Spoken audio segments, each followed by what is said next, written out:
You're going to hear me say this a million times today, okay? Vinny, you're going to help me. You ready? What is true about the place where the two lines cross? That ordered pair, which line does it work for? Both. Both. So, Vinny, if this line down here, x is equal to -5, what does x have to equal on the other line where they cross? Yeah. So check it out.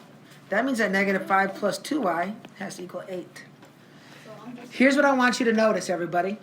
I went from a two-variable equation, 2x plus 2y equals 8, to how many variables in my equation?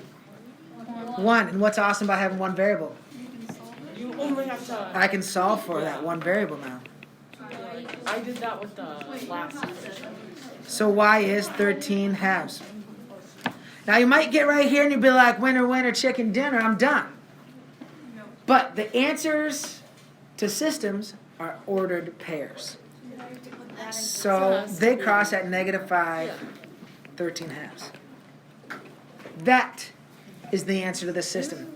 And what my answer means is x plus 2y equals 8 and x equals -5 cross at one point. And that point is -5, 13 halves. So you guys are going to help me set up B and then you're going to do it to it. So I'm going to go to Ari for this one. Ari, you ready? Where these two lines cross. If this y is -1, what does this y up here have to be? -1, because where they cross, x and y are the same.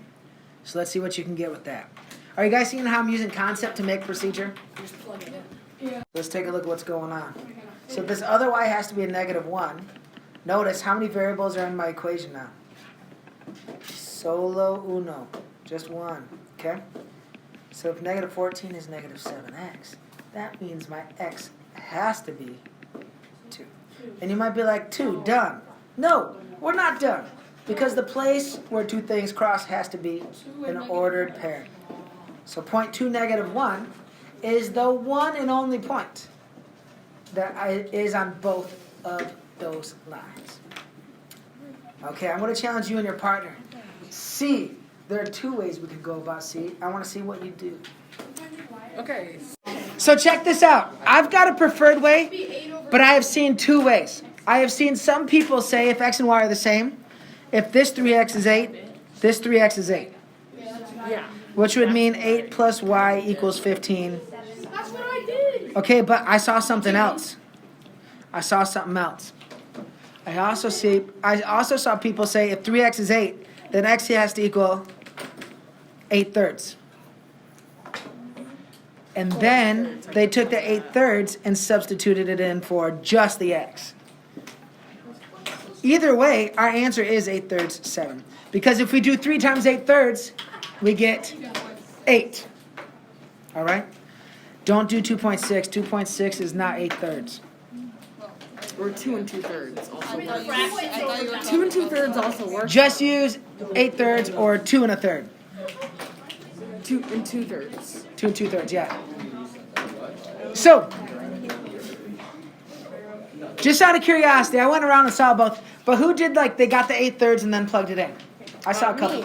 And then who then just plugged in 8 for the 3x? Okay, we get the same answer either way. Just be careful. It's harder to see the x value if you do the 8 in for 3x. You can't just plug 8 isn't x, 8 is 3x. Okay, so looking at D, I think there's two ways we could do this, but I think the easier way is to isolate this y. And once I know y is 8, what can I do with that? Plug it in. But I need to plug it up here if I want to get an x, right? So 8 is 2x minus 7. 15 is 2x. So x is 15 halves. So my ordered pair would be 15 halves, 8. So big idea before we move on, because they're going to get a little different. Almost said tougher. But if we have that same concept, where the two lines cross, what's true about x and y? They're the same on both. So when we look here, this looks different, right? Would you guys agree? Yeah. So let's look at the first pair. I know that x is y plus 4, correct? Would you guys agree that x is y plus 4? Yes. If this x is y plus 4, what is this x up here? Y plus, it has to be because where two lines cross, x and y are the same. So what that means is 5 times y plus 4, because y plus 4 is x, minus 2y equals 26. Now here's what's cool. How many different variables do I have in my equation now? Just one. What can I do if there's one variable? Do it to it, baby. So once I know that x is y plus 4, I can distribute. Those little arcs aren't required, but sometimes it helps people remember to distribute to both terms. I'm going to combine like terms. And now I'm going to work on isolating my variable. Have you guys noticed that I use the word is and equal interchangeably quite a bit? Yeah, I think it helps with this. So, y is 2. Now, I can solve for x plugging this into either equation. However, I think one equation is saying, plug into me, plug into me. I think the y plus 4 is just begging. The other one would work. So if y is, where they cross, y is the same, right? So 2 plus 4 equals x. So x is 6. Which means the solution to this is 6, 2. 6, 2 is the point that x and y are the same on both lines, which means it is the point in which they cross. Let's look at the top right. Let's look at the bottom left next. So the bottom left, 2D is 8f. So guess what this 2D is? 8. It's also 8f. So I'm going to take 8f and I'm going to slap it in there. Which means 18 minus 4f is 8f. Because 2D is 8f. How many variables do I have now? 1. So do it to it. Okay, so once I'm here, I'm going to isolate my variable f. So 18 is 12f. Then f is equal to 3/2. So I can put this into either equation to figure out what d is. I'm going to choose to put it in the top equation. So 2d would equal 8f. So I'm going to show you again here. Fractions are the bomb because 8 times 3/2 is pretty easy. It's 12. Because the 2 can become a 1, the 8 can become a 4. Divide that by 2, and I got a d value of 6. If you really want to put it as an ordered pair here, I always go alphabetical myself. Probably just a little OCD action on my end. And I get 6 3/2. All right? That's as long as, yeah, if this were a test, if it wasn't X and Y, I'd be looking at those two circles. Again, have you guys noticed a couple things with my organization? So remember, organization doesn't mean right or wrong, but it can really help. Have you guys noticed I make these arrows showing what's going where? And then another thing I like to do, Josiah and Brennan, is circle important things in my work that are like parts of the answer, and then I box my answer. It just helps me stay organized. Because look at this. There's a lot going on if you just look at it, right? So are you guys seeing like we keep pushing that organization? It's really important. So Okay. Mr. Matt, Yeah. so when you get your first answer, you just plug it in to get the And you could plug it in whichever one looks easier. And you know it works because once you plug it in, how many variables are you left with? 1. And it's the other one, right? Mm-hmm. And it doesn't matter which one you plug it in because where they cross, X and Y are the same. Okay? So, checking out this one with P's and M's. I'm actually going to skip this one. Let's just talk about what we would do. We'll just talk about what we do. If P is 2M plus 10, what is this P up here? 2M plus 10.